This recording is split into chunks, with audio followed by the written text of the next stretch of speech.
the recording now that I've made the announcement. So my name is Dr. Michael Pierre Johnson, and I'm a creative economy researcher at the Innovation School at the Glasgow School of Art.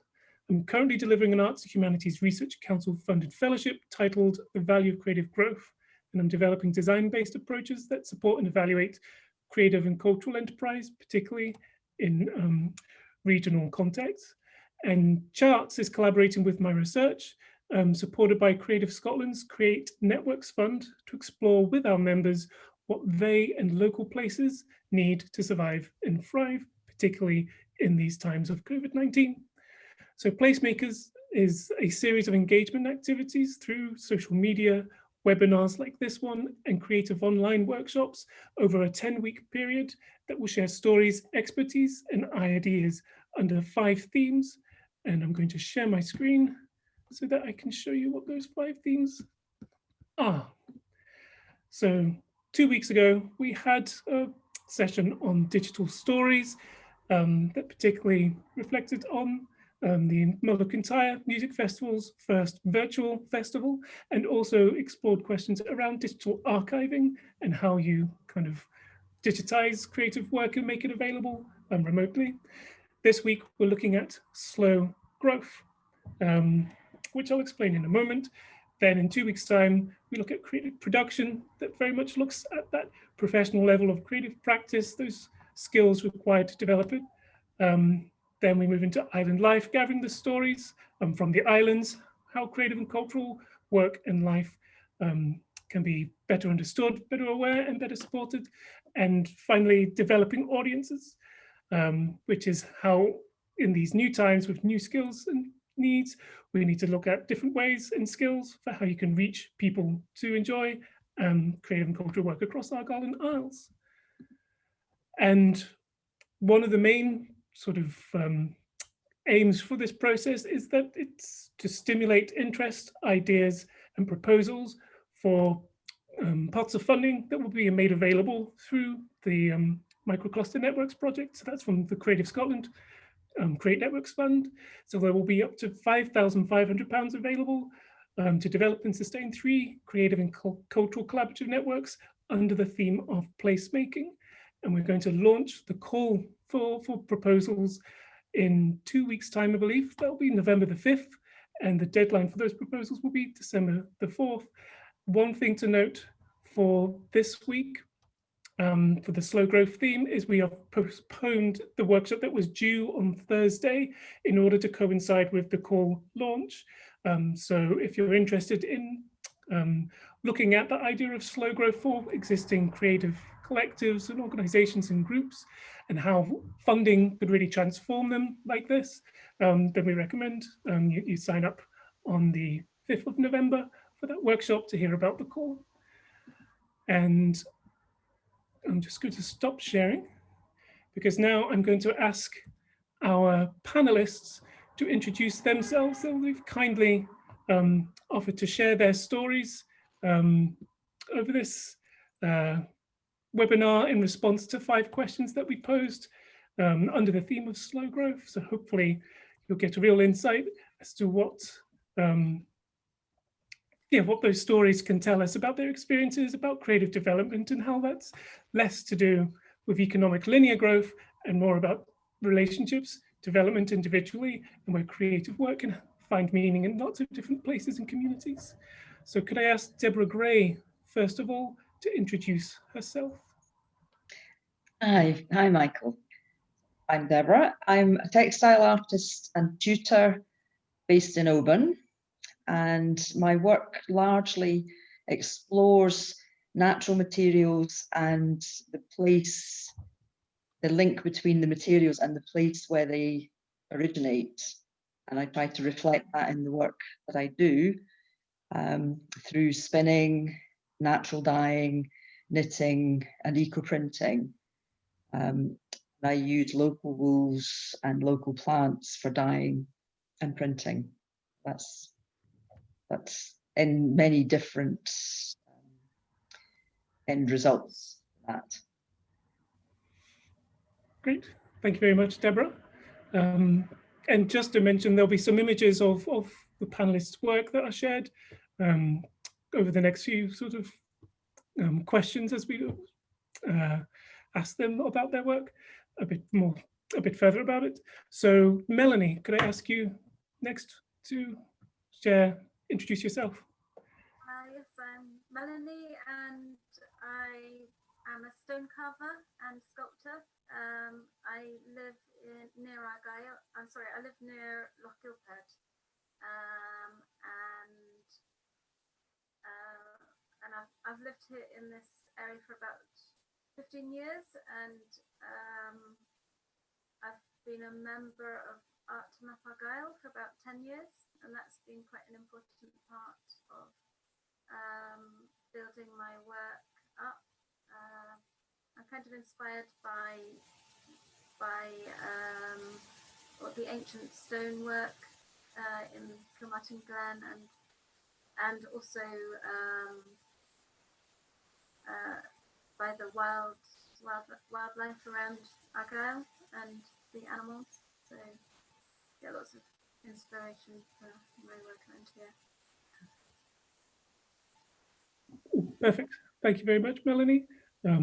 I know that the sound quality, few comments, it's a little bit poor. So when you're speaking in future, just if there's an opportunity to speak with some loudness, I'm not sure how the microphone's working, but just to ask that again.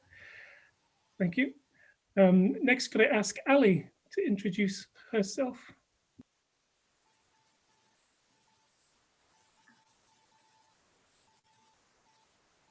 Ali, sorry, you're on mute. Okay, sorry.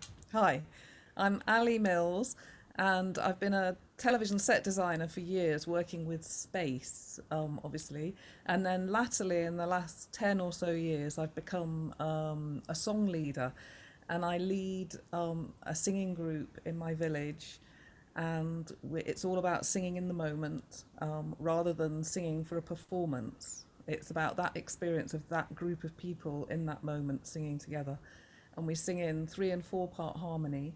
And I also organise singing workshops and events, of which one was a song line that went across from Dunbar on the east coast to Helensburgh on the west coast. And I live on the Roseneath Peninsula. And yeah, that's me. Magic. Thank you very much, Ali. And last but not least, could I ask Michaela to introduce herself and her work?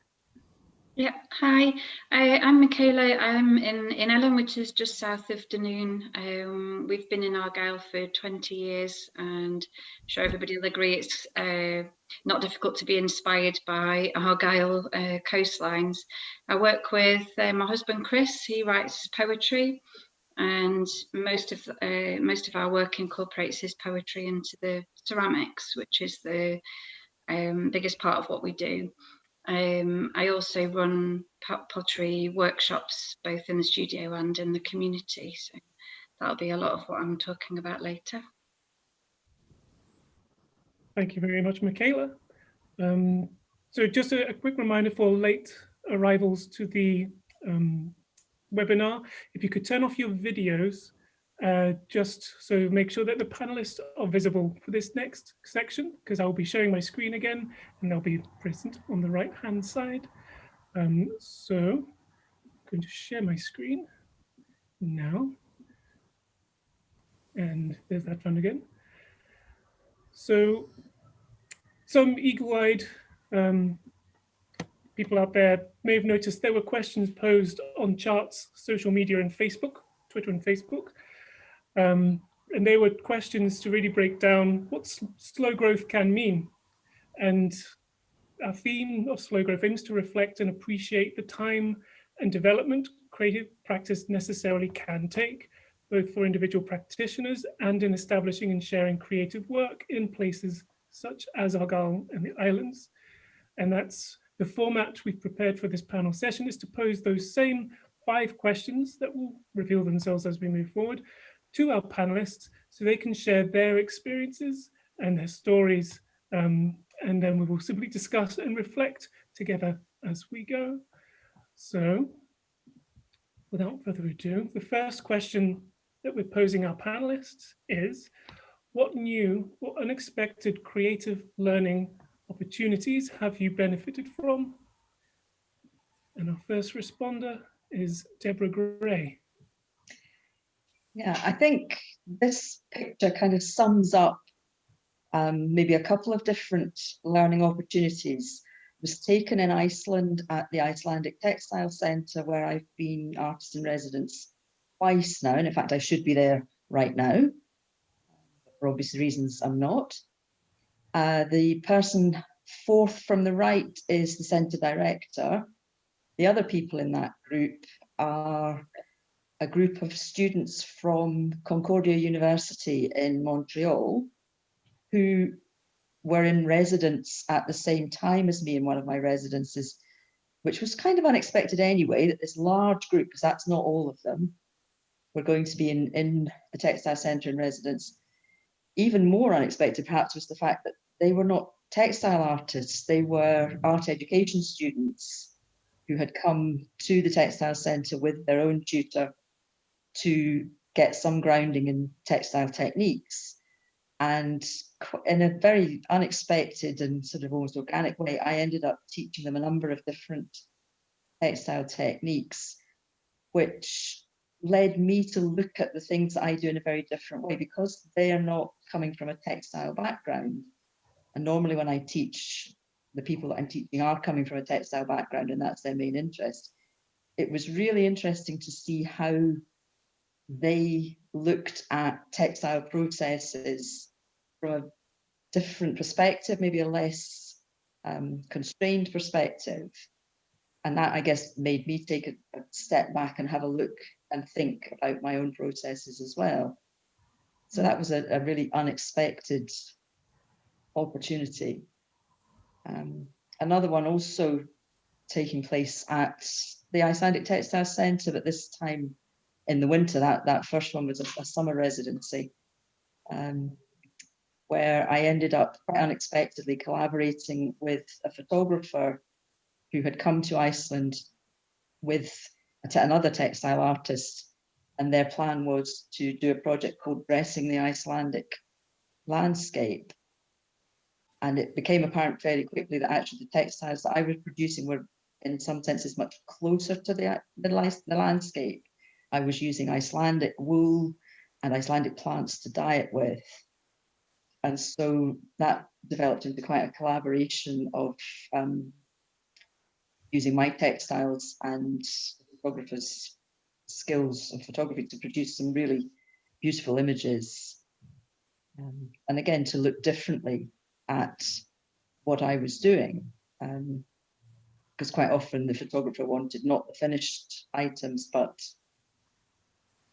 look at things while they were still in process. And that was really interesting. Great, thank you very much for that. Next, we'll move on to Melanie to share her creative learning opportunity, new or unexpected. Yeah, so, well, this photograph is one of the willow lantern works that we made at the high school in Loch Gilphead with the students. And I guess since, so I have been involved with the lantern making workshop for quite a few years. And the last couple of years, it's not on at the moment now, but the last couple of years, Art Map were quite sort of running the workshops, and for me that was a new thing to be working with willow, as I'm a stone carver, and it was also like working in schools with the school children, like, was very interesting and a sort of new thing for me to be working in schools, and just putting something together which was like, I don't know, not what I would usually do. So, so yeah. And how did you find the experience of working with children in this way? Yeah. Well, I mean, it's just amazing what ideas they have and how they want to express that. And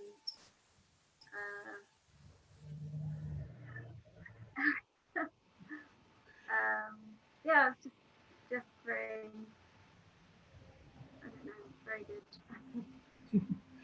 No, that's grand. Thanks very much, Melanie. Okay, so next response comes from Michaela Goen. Hi.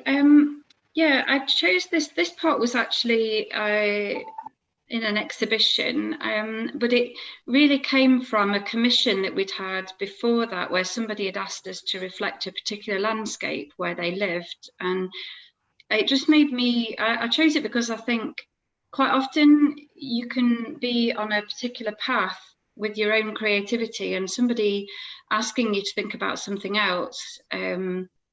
Or do something in a different way. So whether it's for a commission or an exhibition or somebody in a workshop wanting to make something that you've not actually made yourself before, that just gets you to think bigger and think more broadly, and maybe be a little bit braver as well. I think you need other people sometimes to come in a little bit sideways from where you are, otherwise you can just stay in that channel. So we've had some amazing opportunities, and both the commissions and the exhibitions have really stretched us, and being in the studio with other people and seeing their creativity and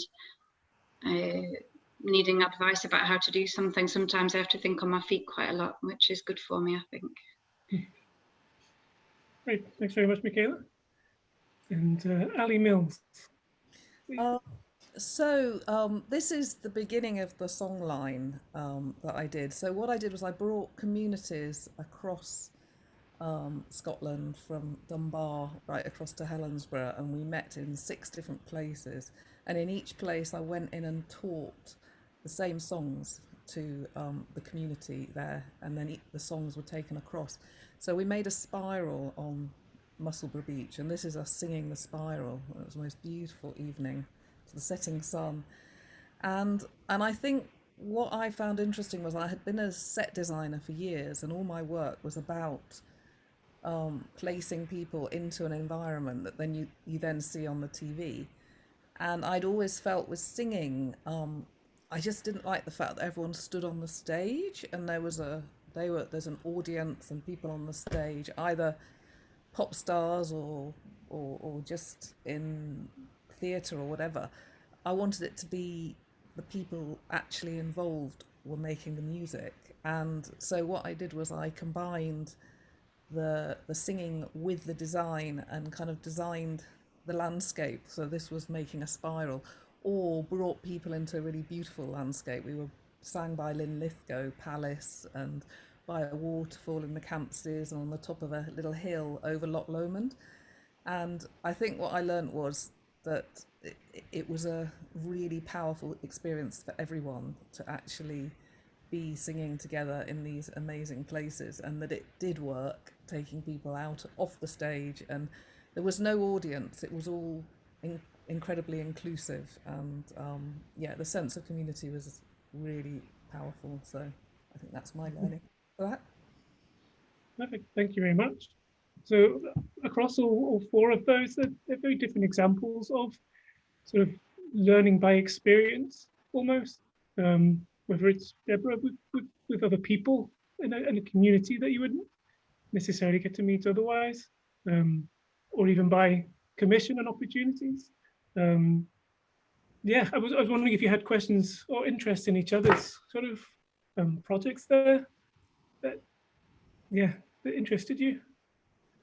Yeah, I would just say to Melanie, having also worked with children, it can be a bit daunting, can't it? But actually, they're very inspiring and take you, to all these new adventurous places. It's great, isn't it?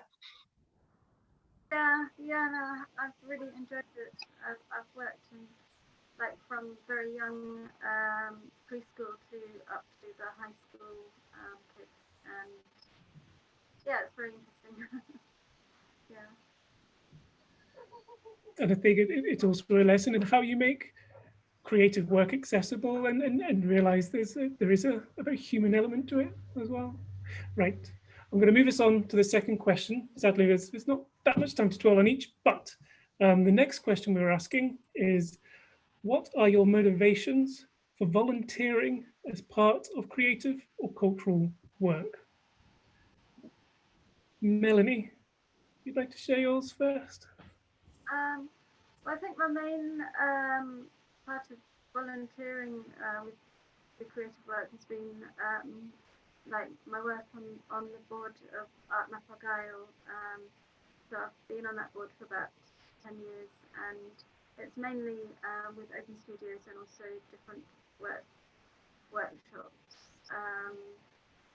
that I've just enjoyed being like meeting other artists and just I don't know, just I mean this photograph is part of my open studios, so it's just getting people to experience stone carving when they come to look at my work as well. So that's just been really nice to get people to do a bit of stone carving, and like kids really enjoy it, and also like the adults as well. And so yeah, it's just like getting art into the community and helping everybody to think that they can also have a go at making something. So that's really No, ideal. Yeah, getting people to experience your creative work and just getting creative. Thank you. Ali Mills, what Um, motivates you in volunteering? well, not meeting. Yeah, so part of I was involved in the steering group of charts, and my main motivation was because I feel passionately about promoting the arts. And if the art's promoted and it becomes a very creative place, then I think people are very drawn to the area. And I know there's a desire to stop the population dwindling. And I think rather than just bring tourists in who drive in their camper van and park up and then drive out, if we can really encourage the arts and make it an amazing place, then I think it will draw lots of people to live here. And I've been working, this is the Festival of Song, which I've been working on developing. I've been curating workshops, singing workshops, and on a volunteer basis up till now. And it just feels like it just creates such a warmth and wonderful healing environment that I just think it's really worthwhile spending time on. Yeah, that's me. Perfect. Thank you very much, Ali. And Michaela, this item. Right. This is one of the murals that I've made with our local community. This was International Women's Day a couple of years ago, and I think I just try and do as many of those kind of opportunities as I can for people, because not everybody can afford to take part in official workshops, but this gives everybody a chance to be creative and to feel a part of something. And so each of those little plaques has been glued onto a piece of wood. Each one was made by a different person, and I think, you know, unless we can do that, unless we can give those opportunities, then there may be a lot of people who don't know you know, what their creativity is, you know, and don't maybe get that many chances to be creative themselves. And I've also been part of the collective, which is a network locally for artists and makers, kind of on the same line really, is just sharing and encouraging and, you know, helping one another take the next step. I just think, you know, we are anyway trying to make a living out of this. So, you know, there's so much of it that's about earning some money, and if we can also do the other stuff that's about building community and allowing other people to be creative, then that's crucial for all of us, really, me included. Lovely stuff. Thank you, Michaela. And Deborah, what motivates you in volunteering? Hi, I've really not done a great deal of volunteering as part of my creative activity, certainly not recently. But with the developments around the Rockfield Centre, I was first asked to take part in a podcast for the Fun Palaces at the beginning of October, and was interviewed about natural dyeing. And as part of that and some earlier conversations with Rockfield Centre staff, we're hoping to be able to develop a dye garden in part of the grounds of the Rockfield Centre. And I think that will be a really great opportunity to do something concrete in the physical, in the surroundings, and it's right in the centre of town. And also just, I think, in a more general sense, to raise the profile of creativity and the arts locally, while supporting development of some really important infrastructure for creativity. I think the potential of the centre is going to be huge, and people are really excited about its development. And although I've not done very much, I'm really glad that I may have the opportunity to do something to help support that. Mm-hmm.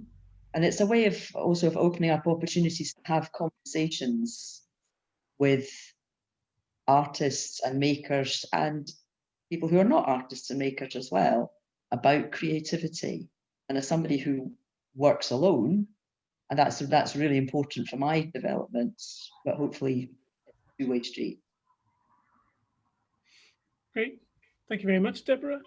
And thanks as well for, I think it was Michaela mentioned that idea of you need to earn money with creative work, but often it involves volunteering, particularly when it's basing yourself in community. But I think from across your stories there, you mentioned there's a value to be gained. There's an investment of time to ensure a wider value for others to enjoy, whether it's a centre or whether it's people experiencing creative practice and getting to enjoy it as well. Any other comments or reflections people wanted to share about volunteering and its role in creative work in the region? If not, no worries. I'll move us on to the next question, which is, what are the great ways for sustaining creative work that you've experienced or that you've seen? So, Ali? Hi. Were you going to play a bit of the music for this Oh, one? yes. So I am. So I'm going to play and then raise it in.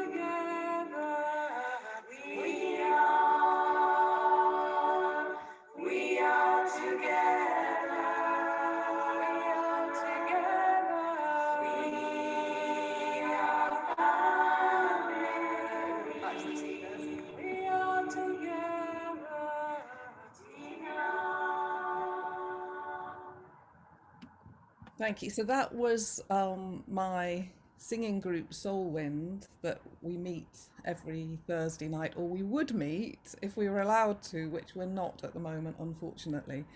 And I find that a very good way for me keeping my creativity going with the singing is to have a weekly group.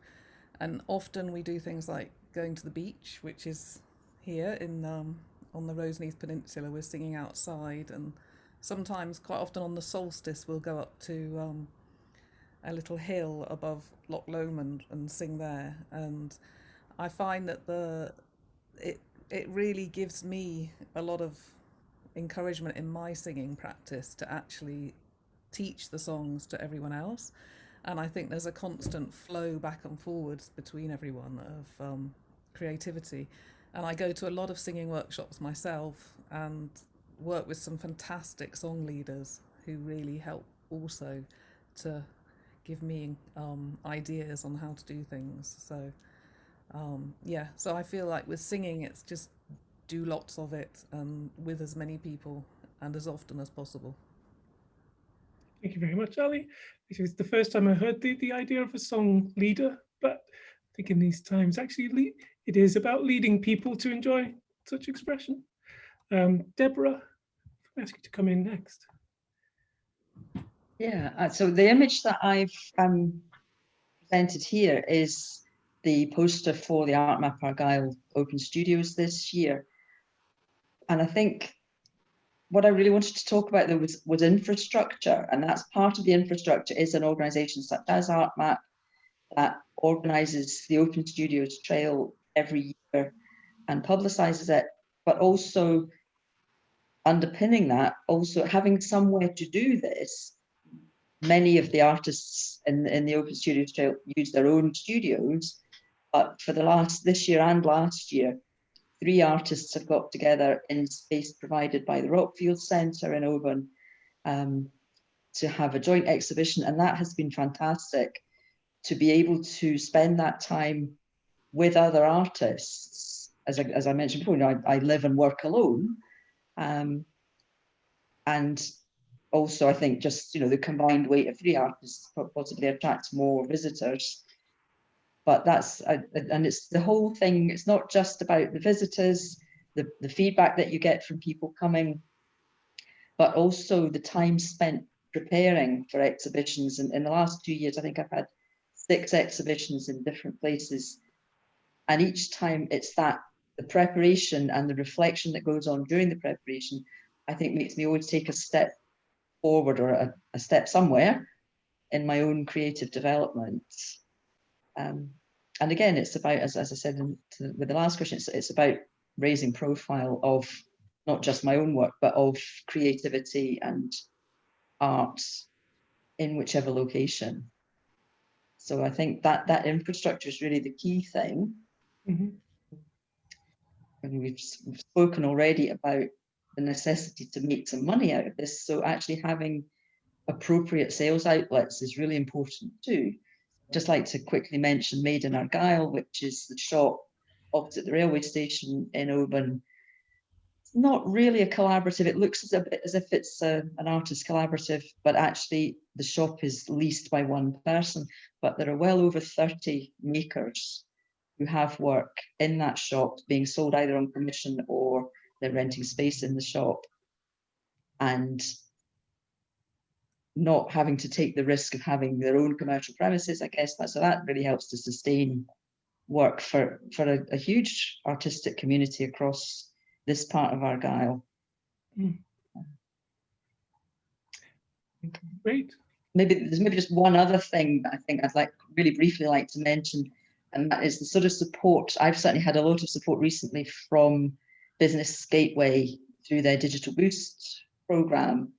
Developed 2 new websites and some Zoom training and so on. And I mean, that has really been hugely sustaining. And, if you know where to look for that sort of support, it's available for most people and it's available free of charge. And was that support free to access, may I ask? Yes. Perfect. Yeah. Oh, perfect. Thank you for bringing those to the attention then. Cheers. Okay, Michaela, ask you about ways of sustaining work. Yeah, sure. I just want to quickly ask Deborah though, was that your artwork on the poster that we just saw? No, it wasn't. Oh. I went with the colours and thought it might be yours. It's very beautiful. It's lovely, isn't it? Yeah. Yeah, this is not our work. This is an artist's work from an exhibition a few years ago. And I just chose it as a way of thinking about sustaining creative growth. The exhibition was called The World Turned Upside Down, and it came from Donald Trump using the Beatitudes in his inaugural speech. And an artist asked Chris to do some writing around the Beatitudes, which are from the Bible, and each artist that was then part of the exhibition took that writing to create a piece of artwork. And then at the launch of the exhibition, poets were invited in to respond to the artwork. And then there was some poetry readings and some writing workshops, and that led to a more collaborative work for the poets. And it just was such an energizing and exciting thing to be a part of, albeit for me on the fringes, but just to see that kind of rolling from one to another. And I think, you know, it was a very small, neat, kind of tight example, but actually through the lockdown, people's generosity, sharing their skills, free online videos, connecting with one another, supporting one another, starting new collaborative projects, all of those things has been so inspiring and encouraging. Like, as an artist community, we haven't locked down. We've actually connected, even though some of the time has been really difficult and really hard for some people to find you know, their inspiration or whatever, but just to know that there's all those people out there that are supporting you. And as you said, Deborah, you know, the kind of infrastructure around that as well that's been made available to us has just really helped to sustain that creative growth. Long may it last. Perfect. Thank you very much for that. And finally, on this question, I've asked Melanie to come forward. Yeah, so this is a poster of an exhibition, an outdoor exhibition that I've currently got my work in along with a few other artists, and it's I have put my work into places outside, and for me that's been like really inspiring to respond to the landscape, and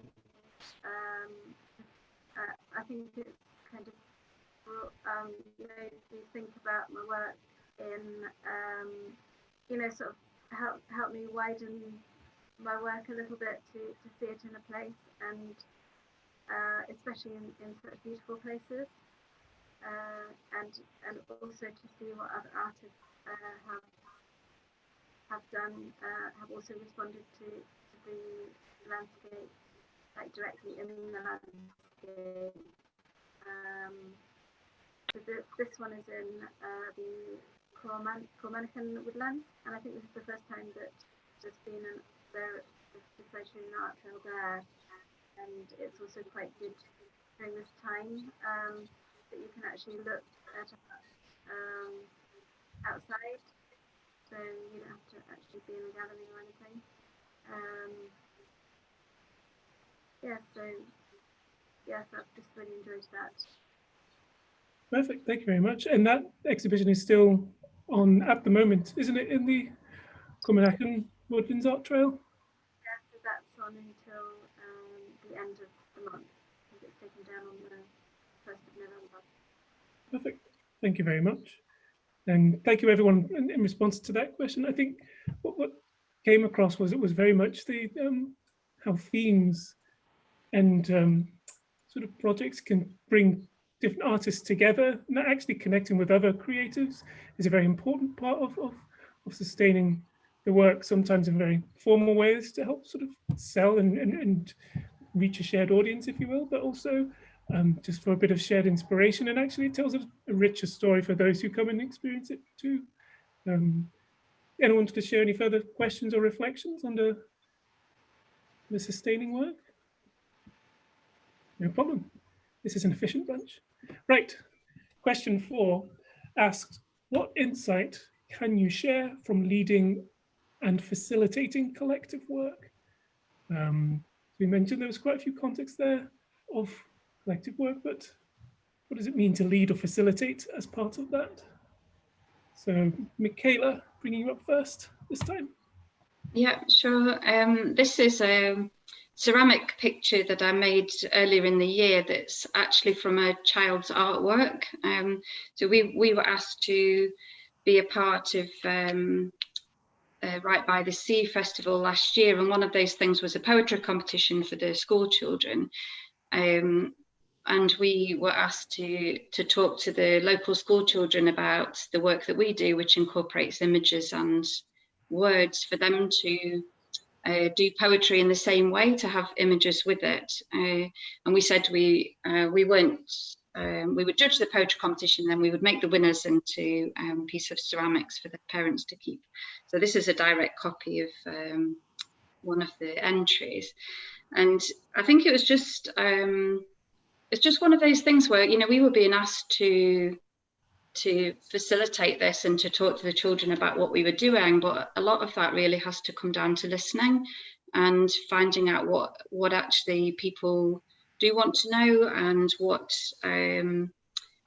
their experiences are, so that we're reflecting that. It's almost like, you know, it's important to have some kind of anchor point, and, you know, maybe we have some technical skills, but actually for it to be a collective piece of work, then people really need to feel their part in that and their place. So it's just about creating I guess we'll probably use the word safe space, but a place where people feel they belong and they have something to give, and that's what we're creating. And a lot of that, I think, comes down to listening.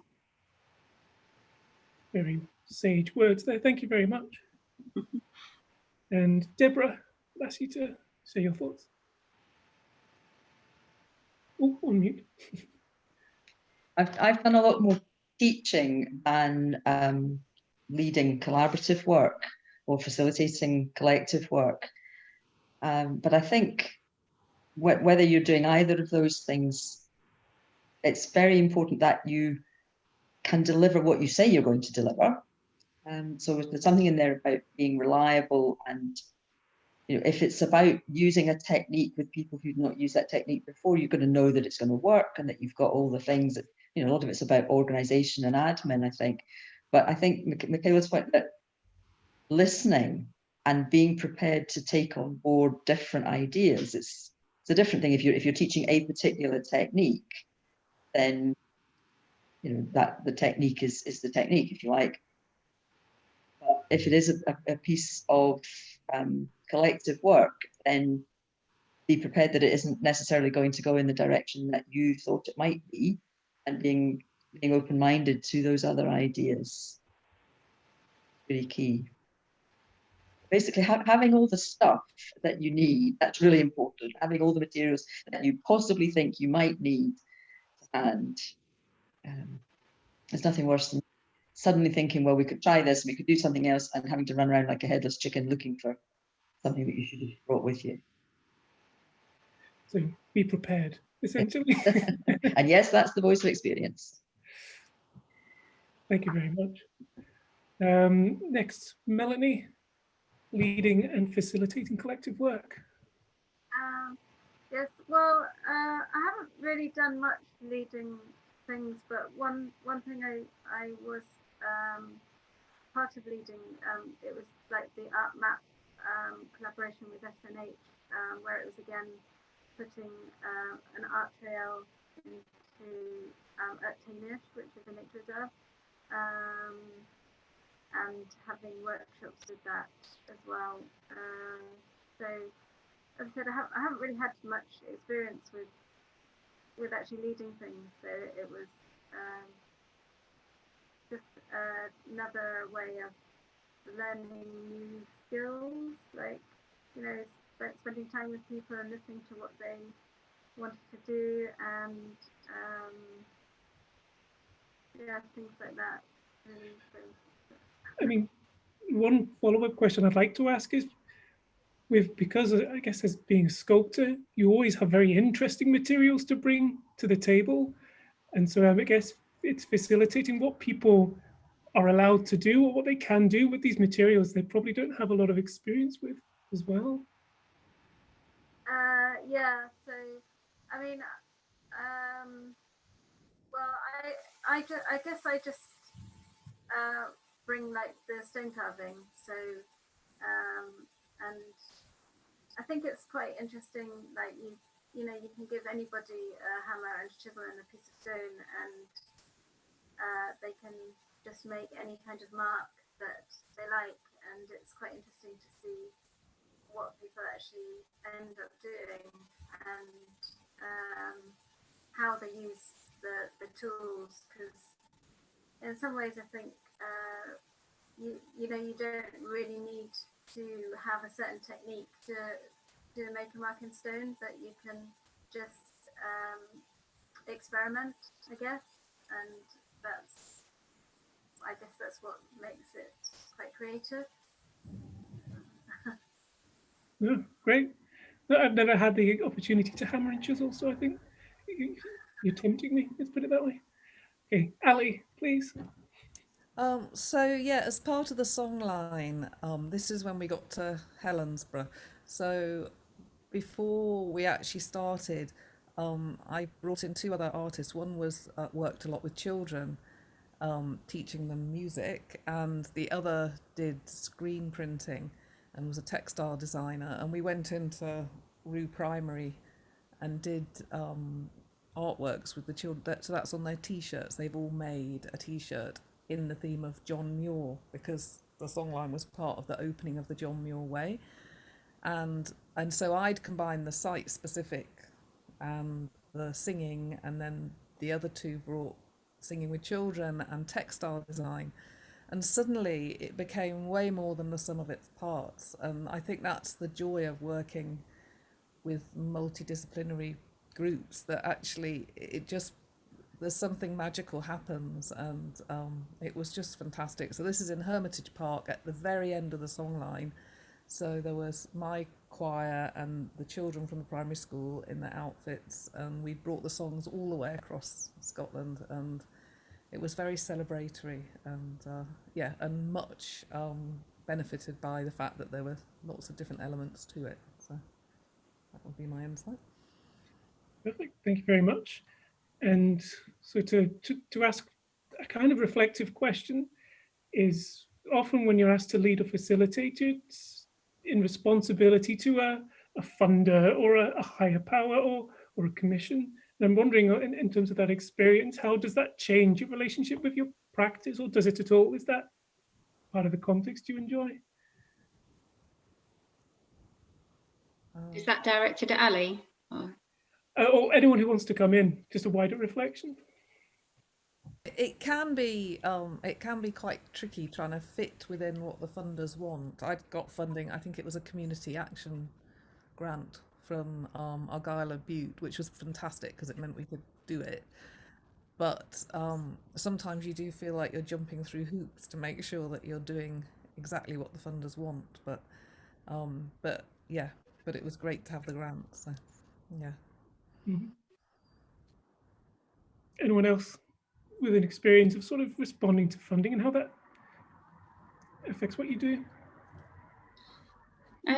I think the key is to be as broad as possible when making your plans, really, because if you want to do something collective and collaborative, then you have to let that flow to a certain degree as well, and that really is what it needs to be about, rather than a finished piece of work.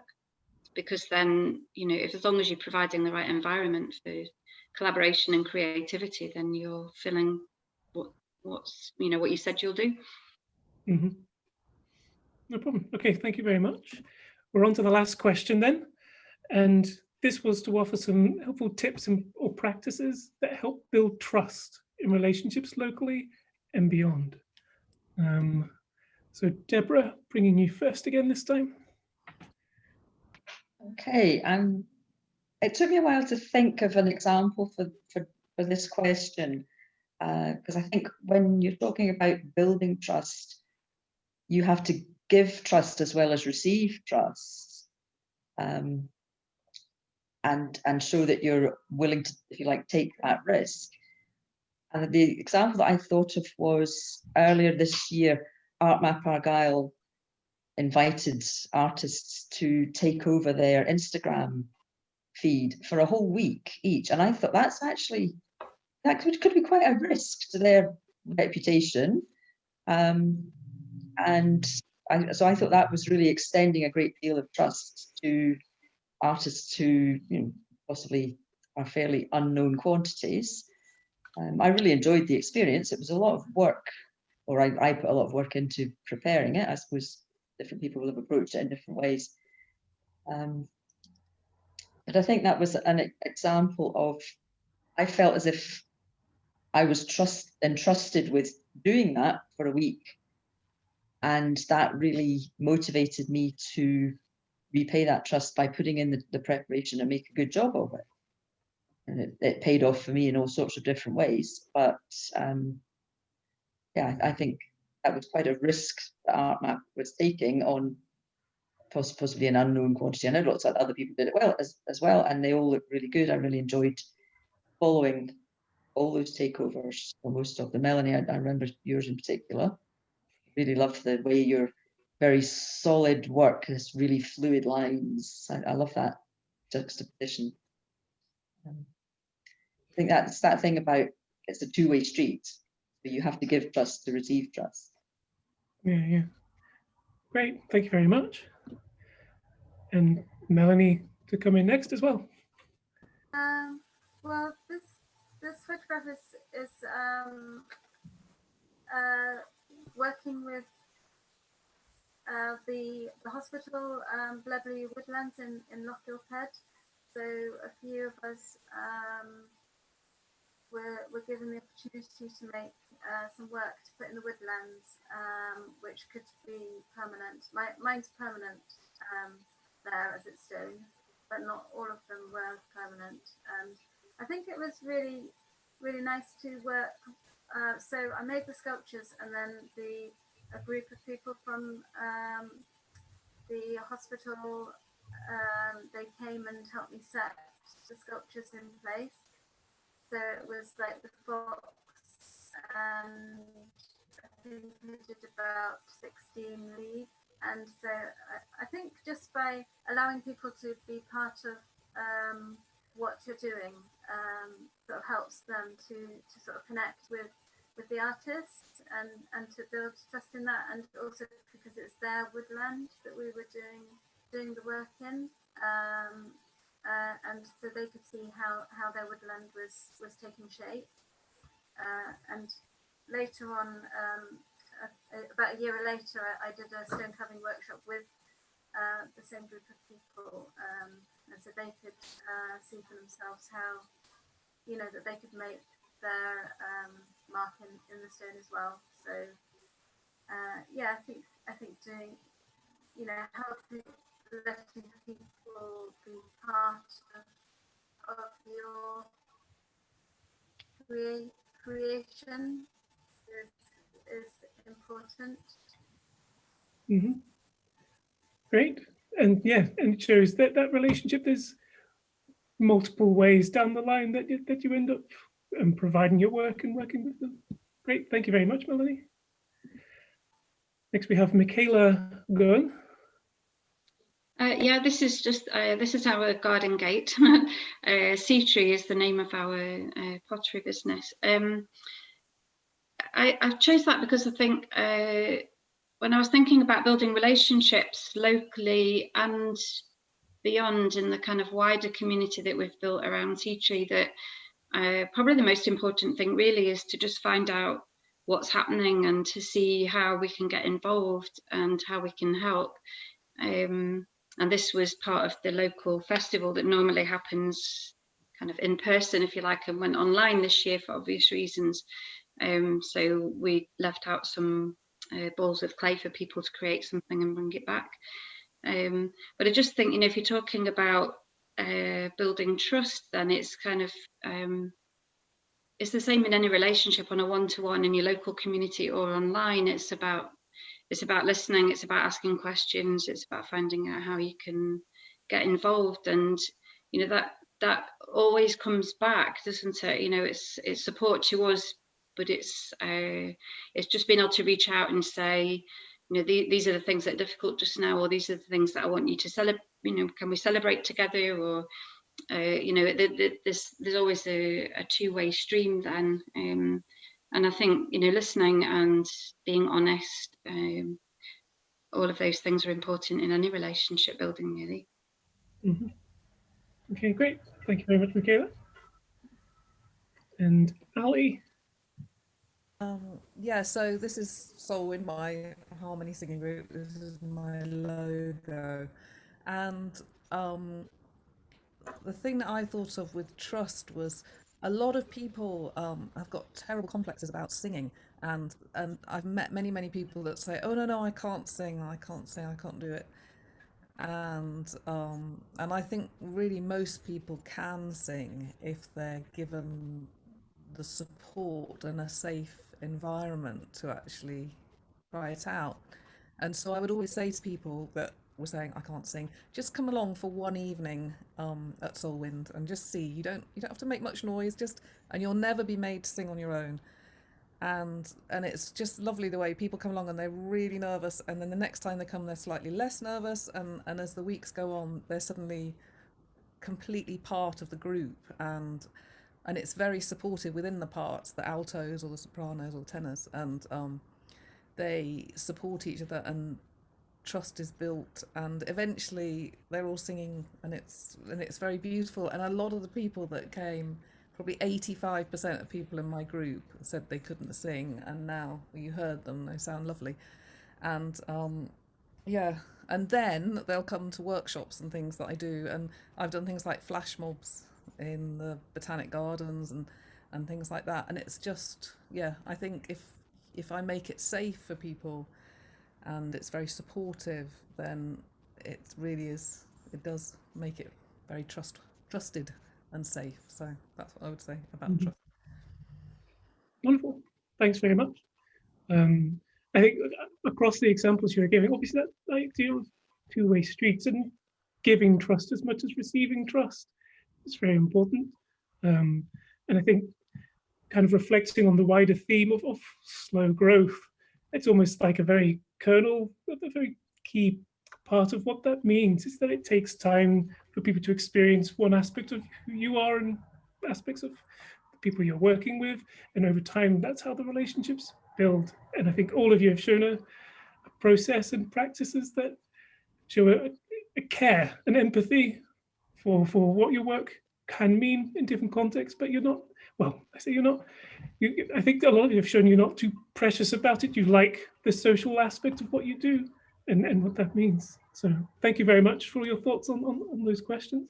I'm going to stop sharing and start to open us out more widely for a bit of discussion. So I just want to send a little reminder to all those viewing the webinar that if you wanted to send a question through the chat function, please do, and we will spend time to answer it. But as a first sort of question to put to the panel at this stage, how did it feel trying to answer those questions? How did those questions feel to answer? Were they clear, or did you have to spend time with them? I'm interested, as a process, how that felt like. For me personally, I find the terminology quite difficult because I don't work in the kind of academic field. I find it quite difficult to access what you're actually looking for. And actually during the course of hearing everyone's answers, I found it much easier to work out what I was going to say. So that was my own personal experience. I think that's fair enough. Yeah, I kind of felt the same really. I wasn't exactly sure what to say, but listening to everybody else, yeah, helped me a bit. Good. I think another example of experience in practice. Yes, Deborah. Yeah, I think I certainly find some of the questions easier to answer than others. And listening to responses from other people, I think we probably have interpreted the questions rather differently in some cases, but that's been really interesting as well, actually. Yeah, some of them, particularly, I would say the last two, it was harder for me to find examples or to think of how I was going to contribute something useful to that part of the discussion. Mm-hmm. It was useful to look at things from a different point of view. Mm-hmm. And I guess one last reflection on the questions is, do you think they're important questions to ask? They're important for a place like Argyll and Isles with such creative communities? Yeah, I think so. I think it's good to take a chance to stop and reflect about what we're doing. Excuse me. And I think you know, while we're all doing our own work, it's also really important to kind of look up every now and then and connect with other people. They seem like important questions. And I think that point of actually connecting with other people is maybe the key, because actually just hearing what each of you said was really, really useful to me. And actually, if we hadn't done this, I wouldn't have known that. So yes, the questions are important, but that alone, just to connect us all, I think. Good to hear. I'm just going to ask Leslie and Eleanor to join us as well, please, on video, just because I know they were part of helping to organize this event and inviting you along to speak with us today. So we're opening up this discussion now about the nature of providing opportunities for individual or collective sort of growth and development in Argyll and Isles.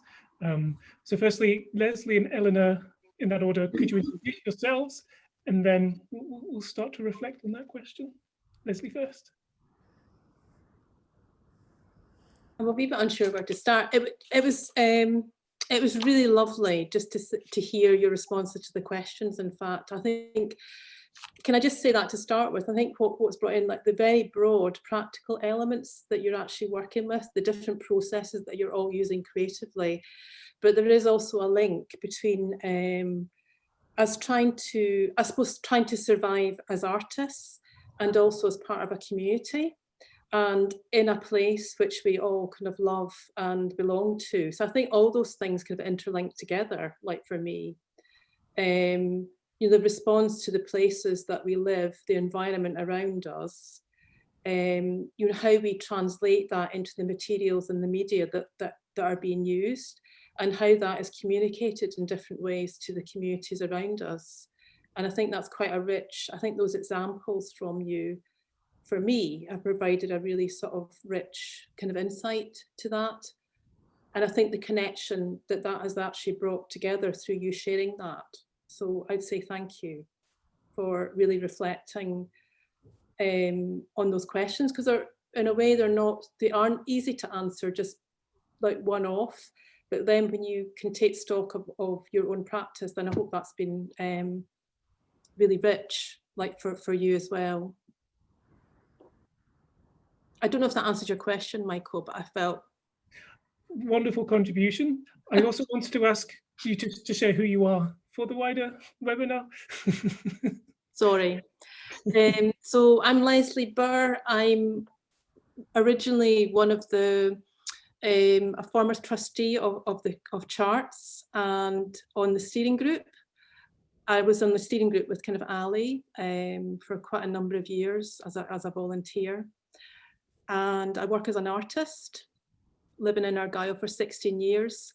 And I also work with Argyll UHI as an art lecturer teaching contemporary art practice.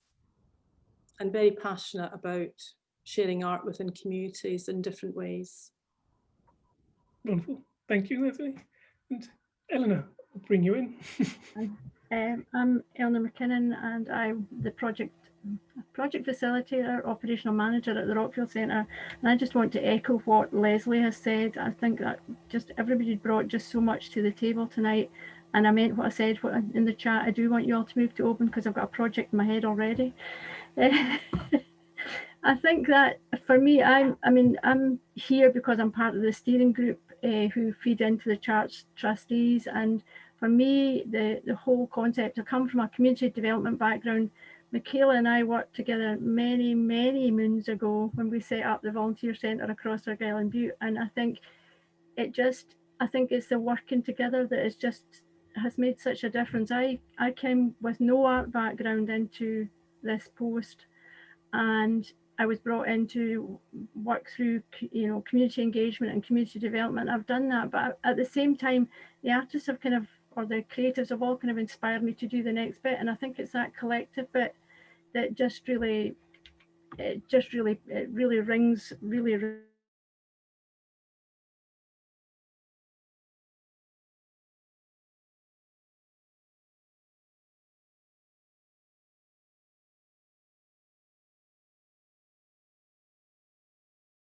To see you all working together. And I know everybody's got to make their money, and I think particularly at this time, it's really hard. But I think by working together, we have got a better chance if we all pull in the same direction rather than us all going off doing our own thing.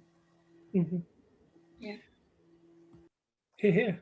So what kind of opportunities do you feel can help people work together, connect together? What would you like to see?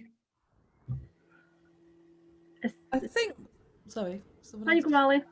Yeah, I think something that would be important to me is connecting people together to have conversations, and I think and where you can develop ideas together. And I think the thing about artists is a lot of us are working on our own, and I think doing collaboration, if there's some way of bringing people together to have ideas together and do collaborative projects, I think that would be really, really helpful and inspiring for us all, actually. Mm-hmm. Yeah, I really like the idea of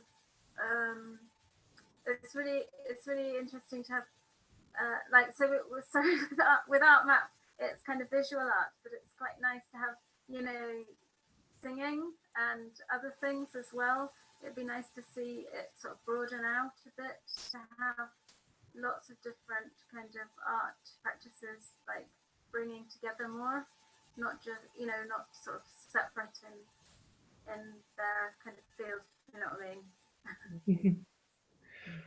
No, and there was experience in previous research I did up in Orkney it's about the festival model and how sometimes that can be, depending how it's curated and or produced, that can be very interdisciplinary. This story it was a festival of islands on one of the most smallest northernmost islands, and the way he went about it was, okay, this island has an annual celebration, the Mackle Supper, that is part of the heritage of the island, where the workers that would make sea kelp would always come together and celebrate. And then he restored a kelp store, which was an old barn, turned it into a hub, a heritage centre, and then invited artists under themes to come together and just celebrate island life in different ways.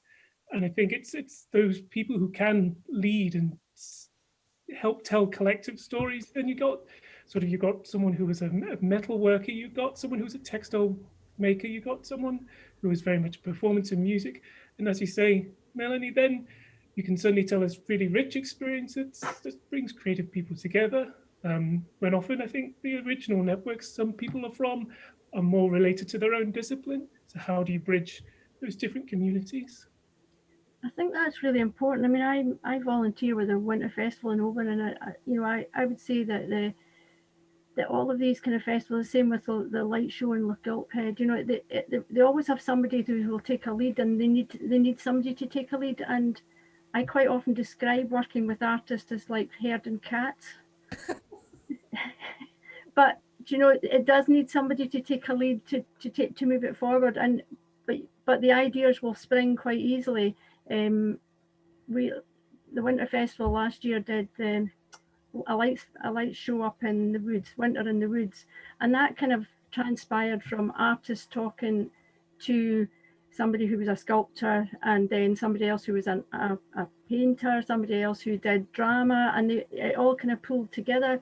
And then it was basically pulling in volunteers to put in lighting and sound to go with it. So it was just, I think the ideas, if you get people together, you often get other ideas to spark off. But I think it does need a leader to lead it forward. I think Art Map is probably a good example. That there's I think it was Deborah that mentioned there was like an overarching hub that kind of took that thing forward. I think that's probably really quite important. I don't know, Ali, when you did your east to west, was there somebody that kind of led that through?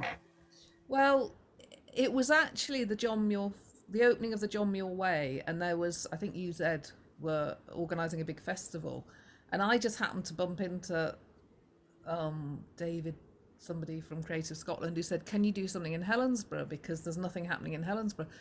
And I just thought, you know what, I'd rather do, it was my idea to do a songline across the country, and actually there was no funding to do it, so I had to apply for my own funding. And in fact we were kind of pretty separate from the whole festival, except when we got to Helensburgh and did that the singing in Hermitage Park. So I organised the whole of my bit of it, the songline, and yeah, but it was kind of part of this festival, but kind of more of a side part, and because it's not performance based, what I do, it's more site specific and just about the experience. Everyone that's there is singing, you know, they're all in it together, except when we got to Hermitage, but yeah, but it was me that drove it all forward.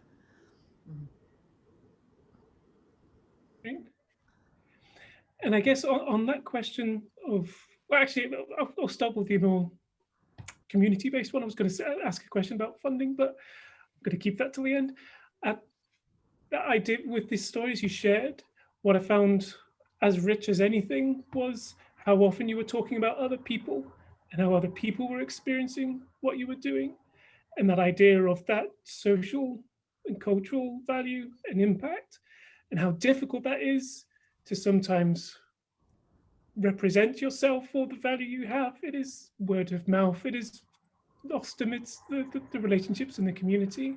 And I guess it's that idea of how do you tap that? How do you kind of make that something that funders and people can support, can fund, and make that more sustainable? Have you had any experiences or reflections on that? It's a difficult question, I can tell. It's difficult. I was putting in a bid for a digital enablement grant with Highlands and Islands Enterprise the other day to improve our website and all of that. And then there's part of it that is about our costs, and I'd worked out all the other stuff, and then I'm at a blank. I have no idea how to put a value on that. How much time, how much money? Do you know? It's difficult. I think when you're in this kind of work, it's not the way you necessarily think, and it's so hard when you first start out, even just putting a price on something that you make, and then if you start to then value your time on top of that, then yeah, it's definitely challenging. I'm not even sure if I just answered your question now. But totally relevant. I think there's something about it takes so long sometimes to fill in grant applications and funding applications that you spend so much time doing that you've barely got enough time to actually do the project. And I think if it was much more accessible and there was a higher chance of getting funding, I think people have got a bit demoralized over funding recently, and yeah, if it was easier, it's almost like you need someone to help you. You need someone that would help people with that bit of it. Maybe that would maybe help move things on. Because if you're an artist, you're not necessarily good at writing a funding application. Yeah. I think it's that mix of skills, isn't it? And I think it is quite hard. Well, maybe what I kind of see is most people don't have all the skills. Like, people have got skills, and I think either through the practice of the way that you've actually worked, you've developed a certain way of maybe if this is to do with funding applications, some people can do it, but most times, even if you can, you've got to take the knockbacks as well, because it's, hardly everyone has that sort of, well, they have maybe high success, but it's maybe putting those, it's trying to maybe, work out how would those processes be curated. So I think the word curation is quite helpful. So if it is to do with a project, Eleanor, you mentioned, like kind of Rockfield as a kind of place, and you want to bring us all to Oban. But in a way, we wouldn't, some people are in Oban, but we wouldn't all need to be there in a way. But if you're basically, if you're focusing around an idea, sometimes, or a project or a process, that's really helpful. And then maybe what's required in that is a bit of curation or designing, and some of that is funding. But if you can actually pull out the skills that people have, so that people are doing what they're most comfortable and skilled at.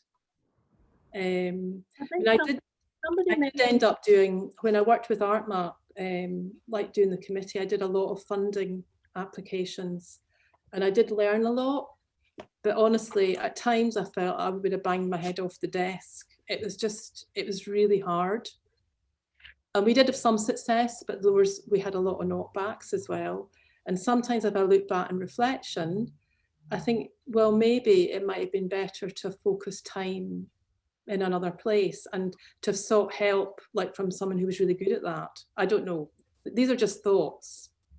Somebody mentioned when they were talking, I can't remember who it was, somebody talked about having an anchor. I can't remember who it was that was talking about like an anchor. And I think that's the same. I mean, I spend a lot of my days writing funding applications. And I think that even when you're doing an application, it's like having an anchor point that you know where you're starting from, like what you want to achieve. And I think, you know, I'm totally inspired by you all. I can't even say how inspired I am by you all, but I think it's difficult to put a value. I think you talked about valuing your work, evaluating basically and trying to sell that to other people, Michael. I think that's what you were trying to come. And I think putting a value in what you're actually doing is really difficult. And even evaluating a project. So if you try to think about Melanie evaluating a project of like within the woodlands, the impact that's had is beyond when her project finished. It's probably still, you know, it's ongoing. So that's not really often considered in funding applications, and it's really difficult to capture.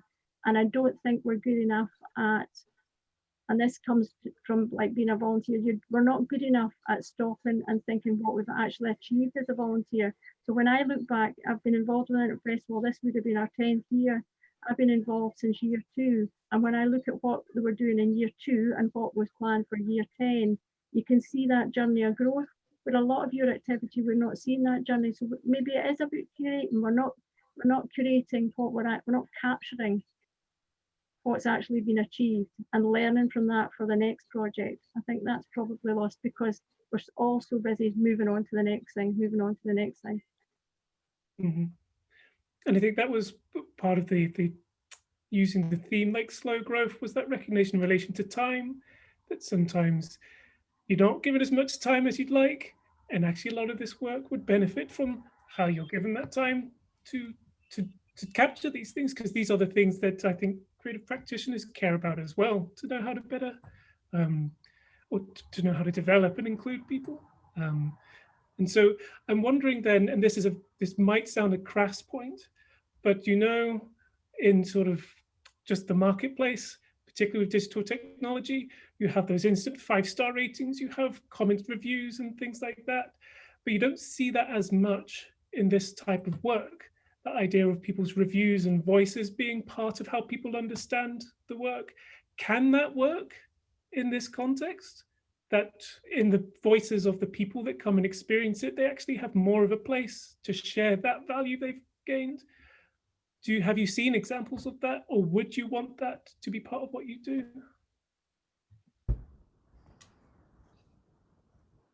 I think it would be good. I think, as Eleanor said, quite often you can invest in something, whether it's, you know, our individual piece of pottery or whether it's a collaborative community project.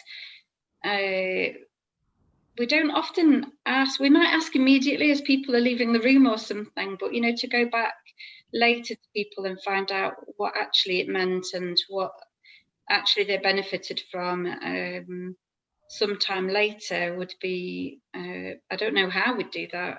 I mean, now, you know, we've got the pottery on Google Maps. It's quite funny because our friends say as soon as they walk out the gate, they get asked, would you like to review Sea-Tree Argyll?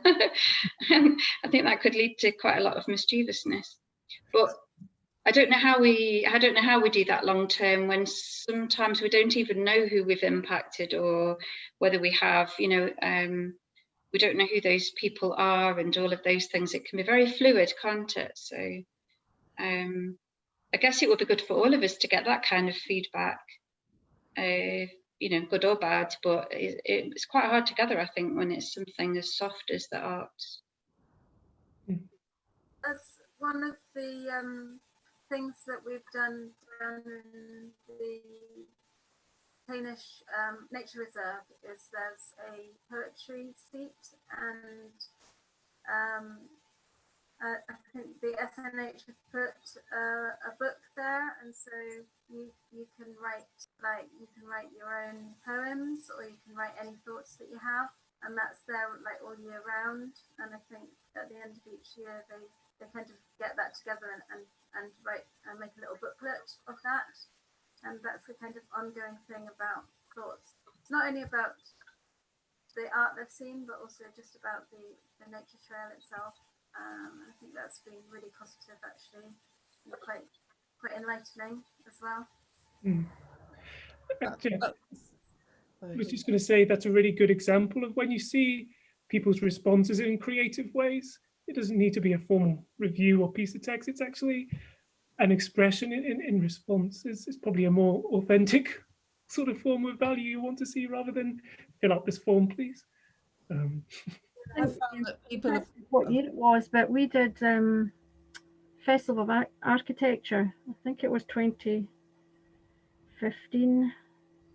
In the main building before the work had started, and it's the Venice Biennale that came to Oban, and the display was in one of the old classrooms, and they put up a map on the wall, and they actually used labels, and people who had come to the exhibition from wherever they'd come from labeled and put their comments on the label, but they then gave you the view of wherever they had come from, but it also gave you the collective view of how they're getting feedback. But all of that was taken and was captured, but it's gone. That was in 2014, 2015, you know, so it's that, how do you capture it and keep that feedback to show that there is benefit 5 years down the line.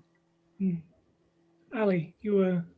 I was just saying, I don't know if it's just a very British thing, but I think we're not very good at putting things on our websites or whatever, or not that I've got a website, but just to say when people have complimented us, I think it's quite hard for us to own the compliments that we're given. And people send me letters from my choir and things I've done, you know, saying it, you know, it's changed their life singing, or it was wonderful, but I just keep it to myself. I don't put it anywhere, and I don't know how I would put it anywhere. It feels like quite a difficult thing for me personally to kind of publicize that. And I think, is that a British thing? Is that me, or is it just us creatives? It's quite hard to actually blow our own trumpet, as it were. I don't know. Is it? Maybe it's something we need to learn how to do. I don't know. Yeah, it's one of the reasons that we started the collective locally, is that it's actually so much easier to promote, sell, you know, encourage other people than it is to do that for ourselves. So if we all do that for one another, then it might work. Yeah. So Leslie, we're going to come in. Yeah, I'm just noticing that Kathleen has put something in the chat. So it's just about, so I'm just thinking how charts like feeds into all of what we're actually saying, and maybe even just how it became to being as well, because I think obviously it's kind of come to being as an organisation, like because there's a recognition from communities and wider organisations as well, that actually that seeing the arts, like arts, heritage and culture has been like embedded in Argyll, is and the creative practitioners who actually work here and live here, or who come to live here, because I think there's that crossover. That crossover is really, really important. Like you've come to us, Michael, from the Innovation School at Glasgow School of Art. I mean, that's really exciting. But it's, in a way, nothing really comes together all at the one time. So we've got smaller creative networks, we've got individual places, but it's maybe how, I mean, charts can be a vehicle for extending what we can actually do as individuals, but also what we can do as organisations as well. And I certainly found that when I was on the committee for years, in fact, I mean, it's probably started about 7 or 8 years ago, that half the time we didn't really feel that we knew what we were doing. And it didn't feel, when it's voluntary work, one always sometimes feels there's a freedom to that, but one sometimes often feels that it's not valued because it's voluntary. And I don't think that's true. I think a lot of you have given really good examples of how you've been involved in different ways and in voluntary work. But part of that is the nature of the arts as well, isn't it? Mm-hmm. That you almost need to test things out. You can't always fund every part of it. But for us to get into the habit of trying to fund things properly, if we can, like Michaela, you were talking about, you've done your costing, but then you looked at your own costs and that was going to look completely different. I think we've all done that. Mm-hmm. Just because we're coming up to a couple of minutes left, so I just wanted to kind of start the wrapping up. So Kathleen's comment in the chat was regarding how Charts was very much set up on a voluntary basis in a lot of ways, and how does that reflect creative work or not, and how it's gotten established. So I think it's again that idea of an investment of time, because you see something, this sort of two-way road ahead in the future. There's something worth investing in together going forward. But I think the challenge is, particularly in Argyll and Isles, and what Charts has tried to do is coordinating that in a way that feels tangible, that feels like, yes, there's a way to develop that. So hopefully with these themes and these conversations, we're going to start building those bridges and those things that people share in terms of what they need, and therefore how Charts can support that, including how you evaluate funding applications or changing funding models as well. One last point I'd make, which is coming up in my research, just to offer that voice a moment, is part of the problem with the whole funding exchange. It's a transaction done at arm's length with people who don't know you. So their form of being able to build trust with you is to see a form that shows you are trustworthy. It's not too much of a risk to give you money. And I think there's a problem in that, as you say, because it doesn't kind of treat the context with the sort of care and attention it deserves. So having those people who are more familiar with the quality of that work, who can facilitate, they can be the trust brokers, if you want, and help reduce the burden of you, individual creative practitioner, learn how to write a funding application and take a week to do it, and actually say, I recognize you're doing good work, so there is funding you can access, because it's that word of mouth that these people, they get to learn what is valuable in their community because they're hearing people talk about it and experience it all the time. So I think this is where Charts can offer some of those people with that experience and knowledge to help that facilitation and trust. So I got to talk the last moment there, but I just wanted to share that because it's something that comes up in my research. Are there any last points people wanted to make? Otherwise, oh yes, Ali. Yeah, I just had a thought, because it just feels like when you put a little group of people like this together, suddenly lots of ideas start happening. And my friend does a Kaylee on a Sunday night, and she puts people into breakout rooms. And there's people from all over the world. So you end up sitting talking to someone in New Zealand or Idaho. And I just wondered, is there something that Charts could do about putting little tutorial groups together of people that if you wanted to do it, you could say, yes, I'd like to. And you could be put together in a little group of 5 or something, and you could meet regularly for a month or so, just for a bit of support and ideas. And I don't know, it just came to me when we were sitting here that maybe that's something that Charts could facilitate, just putting people together to go off and explore together. So anyway, it's just a thought that came to me. I don't know what anyone thinks. No, I agree. It's like studio environment, creative people meeting other creative people. Things happen, sparks fly. But particularly in this COVID time when no one can really do anything, I think it's put together this particular format of Zoom, which would really work, I think, for that. So it's just a thought. Thank you very much. And Kathleen's posted that all these suggestions will be taken into consideration going forward. So thanks very much. Okay, I'm going to wrap up the webinar there. Thank you ever so much, everyone, for your taking part in this panel and discussion. Really, really valuable. Getting good feedback as well from those who have attended, and just thank you very, very much.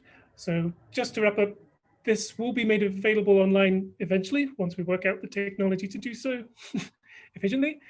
And we will point people towards this talk as well, because I think we've seen a lot of rich examples and we want these conversations to carry on and see if it inspires some of that activity you're mentioning there, Ali. Otherwise, do look out on the social media and charts emails in order to see what next events are coming up. As I say, the call is opening up on 5th of November.